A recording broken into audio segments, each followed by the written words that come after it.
गिबियावनो दिनै 74थि सुबुंखान्थि सान भारतनि सुबुंखान्थि सान गणतन्त्र दिवस रिपाब्लिक डे। दा बे दिनै गोथार हाबाफारिखौ जों बर' कछारी अनसाय गावहारि खुंथायनि जे केम्पास बे केम्पासाव जों दिनै फिरफिला बिरहोनायजों लोगोसे लेब लेबै मोनसे सावरायनाय हाबाफारि लादों। दा जोङो बेखौनो बुंनांगोन जे भारतआ उदांस्रि जानायनिफ्रायनो भारतआव मोनसे मोजां आयेन बेबस्था बेखौ जोंनि जिहेथु गोनांथिया बै समनिफ्रायनो दंमोन। दा बे हिसाबै भारतआव 1950 मायथाइनि 26 जानुवारिनिफ्राय भारतनि जि संबिजित बे संबिजितखौ बाहायबोनाय जादों। जों बेखौ गासिबो मिथिलायगौ।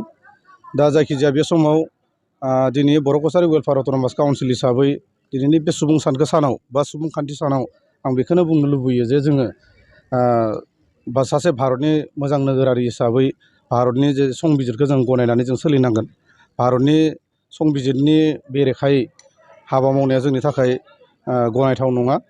दा गासैबो जोङो भारतनि संबिजिरखौ दहाय होनानै गनायनानै जों सासे मोजां नोगोरारि हिसाबै जों गावखौनो सिनायथि होनो थाखाय आं गासैबो खावलायगोन।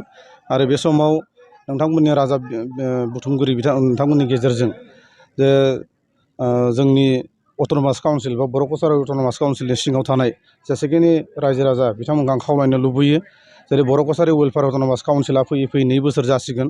दा बेवहाय गासैबो आफादनि दैदेनगिरि गासैबो रायजो राजा गोरोंसा गासैखौबो ज'यैनो जों गावबा गाव हेफाजाब होलायनानै माबा मोनसे गेना गोरोन्थि नुदोंबा ज' सावरायलायनानै जोङो गासैबो ज' जाजा आवगायलांनायखौ आं दिनैनि बे समाव खावलायगोन।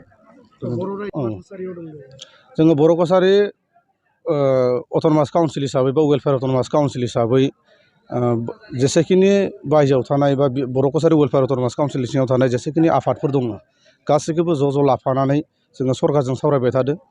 आरो जोङो जोंनि जि गामिफोर बे गामिफोरखौ थिसननो थाखाय नटिफाइड खालामनो थाखाय जोङो सरकारनो जों साबमिट होखाजोबना दोननाय जाबाय। दा बिथांमोनाबो बुंबाय थादों जे खम समनि गेजेरावनो गामिखौ नटिफाइ खालामनानै होगोन, खम समनि गेजेरावनो जों बिसायख'थिखौ खुंनानै होगोन बिथांमोना बुंबाय थादों। नाथाय बेखौ जों नेगासिनो दङ। माला खुङो माला मायो जों बेखौ नेगासिनो दङ।